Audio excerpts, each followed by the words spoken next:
السلام علیکم ویورز، اللہ پاک آپ کو، ہمارے ملک کو اور پاکستان کے ہر شخص کو اپنی حفظ و امان میں رکھے۔ حکمران تو اس قابل ہے نہیں، رب سے ہی دعا کر سکتے ہیں۔ عمران خان نے چیف جسٹس کو خط لکھتے ہوئے کہا ہے کہ مجھے ذوالفقار علی بھٹو کیس کی طرح 44 سال بعد نہیں بلکہ وقت پہ انصاف ملنا چاہیے۔ تاریخ کتنی شرمناک ہے ہماری، جس کی طرف اشارہ کیا ہے عمران خان نے، اس سے زیادہ شرمناک تاریخ ہو نہیں سکتی اس حوالے سے۔ خیر، آگے عمران نے کہا کہ آپ اپنے حلف کی پاسداری کرتے ہوئے جرأت مندانہ فیصلے کریں تاکہ قوم کی تقدیر کے کتاب میں لکھے جا سکیں۔ انہوں نے لکھا کہ میں آپ کو سپریم کورٹ سے صرف 31 کلومیٹر کی دوری سے یہ خط لکھ رہا ہوں، جہاں کے دروازے مجھے اور میری اہلیہ کو انصاف دینے کے لیے بند ہیں۔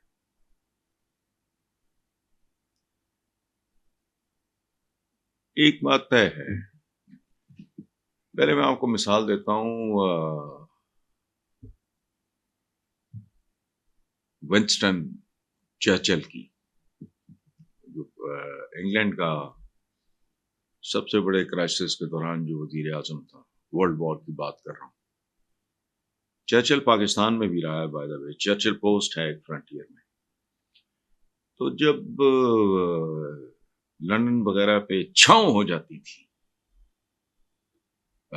جرمن طیاروں کی، تباہی بربادی اپنی انتہاؤں پہ تھی، تو پریس کے لوگوں نے پوچھا کہ یہ ہو رہا ہے، یہ ہو رہا ہے، وہ ہو رہا ہے وغیرہ، جس طرح ہمارے جرنلسٹ وغیرہ رپورٹرز بات کرتے ہیں۔ چرچل نے ایک بات کہی، اس نے کہا مجھے یہ بتاؤ ہماری عدالتیں انصاف کر رہی ہیں؟ انہوں نے کہا جی بالکل کر رہی ہیں۔ انہوں نے کہا پھر کوئی فکر نہیں، جہاں انصاف نہیں ہوتا وہاں سب کچھ صاف ہو جاتا ہے۔ سو عمران خان نے جو بات کی ہے نئی نہیں ہے، پوری تاریخ بھری پڑی ہے اس قسم کے واقعات سے۔ ایک تو عدالتی انصاف ہوتا ہے، اس ملک کا عجیب المیہ ہے، ایک اقتصادی انصاف ہوتا ہے، ایک عدالتی ایک اقتصادی۔ معاشرہ اس کو کہتے ہیں جہاں معاش کی منصفانہ تقسیم ہو، جہاں ایک طرف ڈالروں میں کھربوں پتی ہوں اور دوسری طرف بھوک مرتے عوام، وہاں سے خیر کی خبر کم ہی آیا کرتی ہے۔ لیکن بہرحال اللہ کرے جو ہو بہتر ہو۔ اچھا، آخری آئٹم ہے جی، مشاہد حسین نے ایک ٹی وی پروگرام میں گفتگو کرتے ہوئے کہا کہ سعودی عرب اور پاکستان کے درمیان دفاعی معاہدہ ایک بہت بڑا سرپرائز ہے۔ قطر پہ حملے کے بعد امریکہ نے عرب ممالک کو دھوکہ دیا، عرب ممالک کا امریکہ پہ اب اعتماد ختم ہو چکا ہے، اس معاہدے سے اسرائیل ضرور گھبرائے گا۔ بات تو مشاہد ٹھیک کر رہے ہیں، لیکن سطحی بات ہے، یہ جو ہے اوپر اوپر سے نظر آ رہا ہے۔ میں تو اس کو بھی میں سمجھتا ہوں کہ شاید، مجھے تو نہیں پتا، امریکہ کو لوپ میں لے کے کیا ہوگا کہ یہ بالکل ہی اوقاتوں باہر نکلتے جا رہا ہے، تمہارے لیے بھی ٹھیک نہیں ہے، فلاں نہیں، مجھے نہیں پتا امریکہ کو لوپ میں لیا گیا ہے نہیں لیا گیا تو آئی ڈونٹ نو۔ پھر مسلم امہ کو تیاری، it's only a baby step forward, اس میں بہت زیادہ پھدکنے کی خوش ہونے کی ضرورت نہیں ہے، یہ دو دھاری تلوار ہے۔ تو اس معاہدے سے اسرائیل ضرور گھبرائے گا، صرف انہوں گھبرانا ہے تسی۔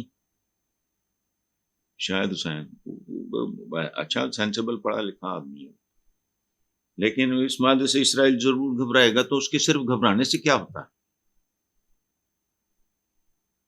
اس کو تمہاری اپنی طاقت سے گھبرانا چاہیے، اور وہ طاقت کیا ہے؟ میں بار بار بار سال ہا سال سے چیخ رہا ہوں، the only power، یہ جو زمینی حقائق ہے وہ ہے سائنس اور ٹیکنالوجی کی، چونکہ وہ علوم کی ماں ہے۔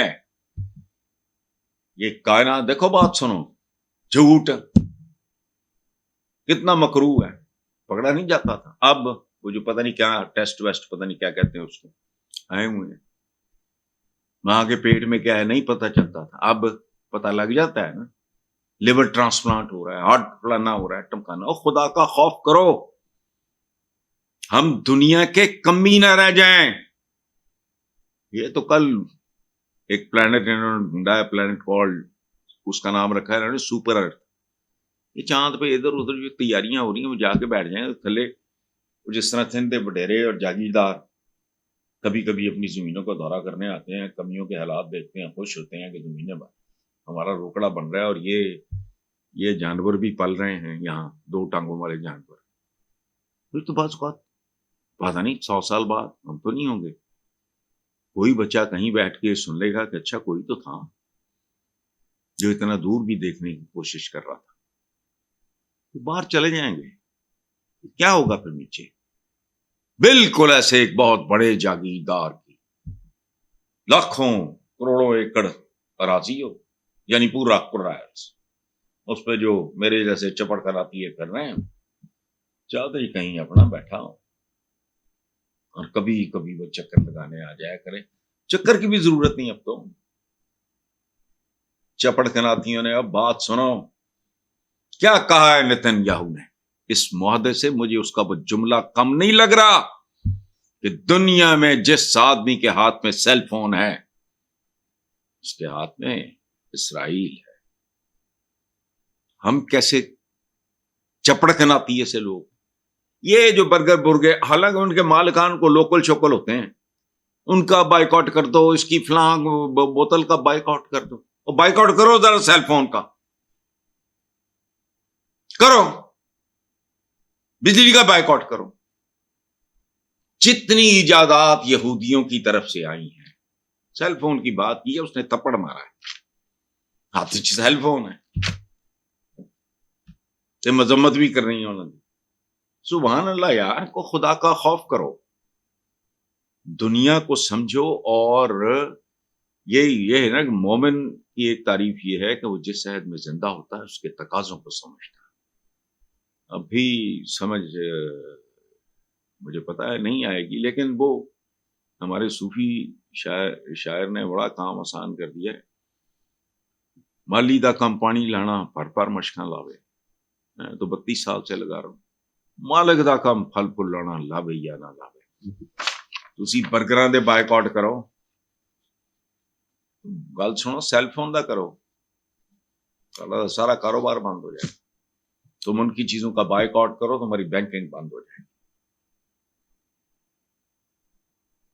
خدا کا خوف کرو. CCTV کیمرے لگے ہوئے ہیں, یہ ہو رہا ہے تو سیل فون, تو AC چل رہے ہیں. ان میں سے تمہارا ہمارا کچھ ہے؟ پچھلے 200-250 سال میں جو دنیا جہاں سے اٹھ کے یہاں تک آئی ہے, اس میں ان 2 ارب کی کنٹریبیوشن 2 رتی بھی ہے. خدا کا واسطہ ان چیزوں کے بارے میں سوچو. وعدہ ہو گیا, اچھی بات ہے, آگے چلو, ڈھنگ کی بات.